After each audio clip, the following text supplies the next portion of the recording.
Salut la team, bienvenue pour un nouvel épisode de Hey Coach. Aujourd'hui, on va aborder le sujet « Comment bien m'entraîner en salle de musculation ».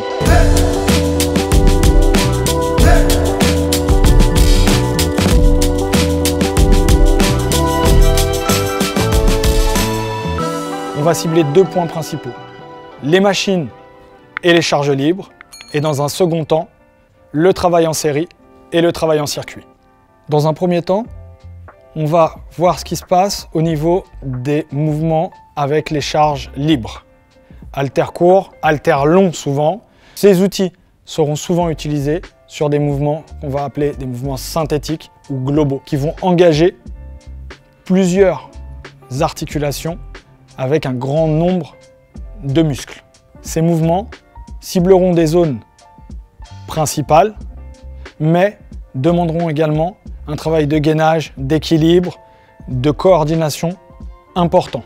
On pourra prendre les exemples du soulevé de terre, du développé couché, du squat, des mouvements issus du répertoire haltérophile. Ces mouvements permettront un développement général de la silhouette, de la masse musculaire, du volume musculaire. Ils permettront de faire un travail de force et de s'engager de manière importante sur des charges lourdes.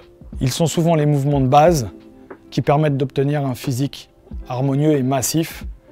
On peut citer comme exemple les powerlifters qui ont un physique très dense, solide et qui pratiquent essentiellement des mouvements globaux à l'aide de ces outils. D'un autre côté, on a les machines de muscles qui sont de plus en plus pointues, de plus en plus ciblées. Celles-ci, hormis quelques exceptions, comme les cadres guides ou les presses qui permettent quand même d'engager assez lourd et d'être sur des mouvements polyarticulaires et globaux, on se dirige vers une logique de travail plutôt analytique. On va travailler sur des zones qui ont du mal à se développer sur les mouvements globaux ou pour certains profils de culturistes qui sont déjà avancés et qui ont besoin d'aller travailler sur un retard sur certains mouvements, ou des personnes qui peuvent avoir certaines contre-indications ou des pathologies qui ne pourront pas travailler sur des mouvements globaux dus aux différentes contraintes de ces mouvements. L'avantage de ces machines, c'est qu'elles nous enferment dans un chemin de travail qui, même en conditions de fatigue, permettent de rester dans ce qu'on appelle son couloir de poussée, sa logique de travail et de ne pas s'échapper. Donc on peut aller vraiment jusqu'à l'extrême limite de la fatigue, de la zone travaillée à ce moment-là, ce qui nous arrange dans certaines disciplines. Je parle du culturisme par exemple, où c'est vraiment des machines extra qui permettent d'aller au bout de cet effort-là. Néanmoins, le reste de l'organisme, le reste du corps sera quasiment mis au repos. Ces machines peuvent également être utilisées dans le cadre d'un rééquilibrage musculaire, toujours dans la même logique de cibler une zone bien précise. Ce type d'outil donnera la part belle au travail d'endurance musculaire, aux efforts répétés, beaucoup moins aux efforts de force maximale. C'est souvent les débutants qui font ça. Tu les vois sur une machine de tirage et ils tirent avec tout ce qu'ils peuvent tirer, alors que l'avantage de ces machines, justement, c'est de ne pas avoir d'engagement d'autres zones de ton corps et de pouvoir isoler une zone. Sauf que si tu isoles un petit muscle, une épaule ou quoi, et que tu es comme ça, et que tu arrives à soulever la moitié de la pile de poids, il faut te dire qu'il y a un problème dans ton utilisation de la machine. Arrête. Pour moi, c'est pas la logique de la machine de musculation. L'idée n'est pas d'opposer les charges libres aux machines de musculation, mais bien au contraire de les faire travailler ensemble. Il faudra juste bien choisir son outil en fonction du moment et de son thème de travail. On a évoqué les différents outils qu'on peut trouver dans une salle de musculation, les principaux. On va maintenant parler du type de travail. Les deux formes les plus courantes de travail que l'on vous proposera ou qu'on peut trouver en salle de musculation seront 1. Le travail en série, 2. Le travail en circuit. Alors la vraie question c'est qu'est-ce qui est bon pour moi, qu'est-ce que je dois faire? Est-ce que je dois faire comme certains me le disent, enchaîner un atelier après l'autre et puis tourner sur les différents outils, ou au contraire rester sur un poste et prendre des phases de récupération et puis enchaîner un certain nombre de séries. On va parler du travail en circuit. À partir du moment où on peut bien sûr l'organiser, c'est pas évident. On risque d'avoir du mal à faire un circuit avec 10 ateliers, plusieurs machines et de pouvoir réserver ces zones de travail. Le but ou les avantages de ce travail en circuit, pour expliquer rapidement ce que c'est effectuer un certain nombre de répétitions sur un atelier, sur une machine ou un exercice, et puis tout de suite passer à une autre machine ou un autre atelier de travail. Qu'est-ce qui se passe sur ce genre d'entraînement? Souvent, on va bouger le métabolisme, ça va être un travail plutôt d'endurance. On ne va pas pouvoir, vous l'imaginez bien, engager de très grosses charges parce que la récup ne suffira pas. Donc c'est surtout un travail de conditionnement, de préparation physique, de remise en forme. Et on sera surtout dans une logique d'endurance musculaire et de renforcement musculaire général. Différentes méthodes pourront être employées sur le travail de circuit, codifiées d'une manière ou d'une autre. Le CrossFit actuellement travaille sur du circuit, le circuit training qui est un peu plus ancien, les circuits alternés. On pourra travailler un exercice du haut puis un exercice du bas. Tout est possible en fonction de vos objectifs, du but.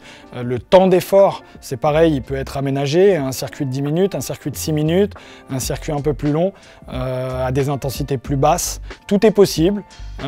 L'important, c'est de bien cibler votre objectif. En ce qui concerne le travail en série, là, on va appliquer plutôt des méthodes d'entraînement par effort. Donc répéter, ça va être la part belle donnée au travail de force maximale, au travail d'hypertrophie, où on va avoir besoin d'un certain temps de répétition, d'un certain niveau d'intensité de travail pour avoir les réactions escomptées.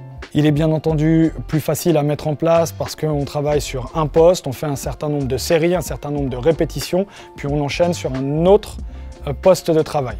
En réalité, deux façons de travailler différentes, deux résultats différents.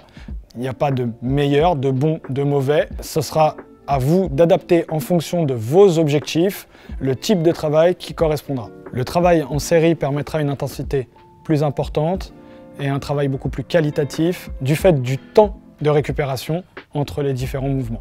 Soyez vigilants en fonction de votre choix, car si vous voulez développer la vitesse, par exemple, en circuit, l'effort ne sera pas assez qualitatif pour progresser sur ces qualités physiques-là. De la même manière, un travail uniquement axé sur la force maximale ou travail en série sera relativement faible si vous ne travaillez que là-dessus. En tout cas, il y aura un faible retentissement sur le développement métabolique au niveau des qualités d'endurance. Un point particulier qu'on n'a pas évoqué, c'est le parc cardio. Quand vous venez dans une salle de musculation, vous pouvez très bien ne pas utiliser les machines et utiliser uniquement les machines cardio et pas les machines de musculation. Ces machines cardio sont excellentes dans le développement des qualités d'endurance. Alors comment on va les choisir? Est-ce qu'il y en a qui sont meilleurs que d'autres? Eh bien non. En fonction de ce que vous pouvez faire, de ce que votre corps vous permet de faire. Quelqu'un qui voudrait à tout prix faire du tapis mais qui aurait des problèmes de genoux ou des problèmes au niveau de la région lombaire, on peut éviter d'aller sur ce tapis pour éviter les chocs, multiplier de la bande de course et travailler sur un vélo elliptique. Ce qu'il faut faire attention et où il faut vraiment prendre les bons repères, c'est au niveau de la zone cardiaque dans laquelle vous évoluez.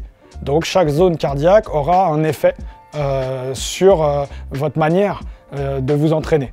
Est-ce qu'on sera plus sur de la puissance ou est-ce qu'on sera plus sur de l'endurance fondamentale, de la capacité aérobie? Et là, on va pouvoir aussi jouer un peu avec ces différents outils. Il y a certains nouveaux outils comme le travail sur ski erg, le travail à la corde, qui vont un peu plus isoler certaines zones, certaines petites zones musculaires et qui vont saturer beaucoup plus vite. Donc si on essaye de travailler sur de très longs temps, il faudra avoir une intensité très très faible, peut-être pas suffisante pour faire monter le cœur dans la zone où on veut. Et si on monte trop de résistance, on va très vite saturer musculairement. Et donc ce ne sera pas des exercices qui seront là pour travailler sur du long terme et des intensités très basses, mais plutôt travailler sur de la puissance maximale aérobie. Et de l'autre côté, le travail sur tapis, le travail sur vélo, le travail sur elliptique vont vous permettre d'engager suffisamment de masse musculaire, en tout cas de groupe musculaire, pour faire monter le cœur, mais ne pas engorger et tétaniser complètement une zone qui vous obligerait à arrêter l'effort. C'est déjà fini, je sais, je vais vous manquer. On se voit la semaine prochaine. Je suis désolé, j'étais obligé de la faire celle-là. J'avais envie. Et oui, c'est déjà fini. N'oubliez pas de vous abonner. On se retrouve la semaine prochaine pour un nouvel épisode de Hey Coach.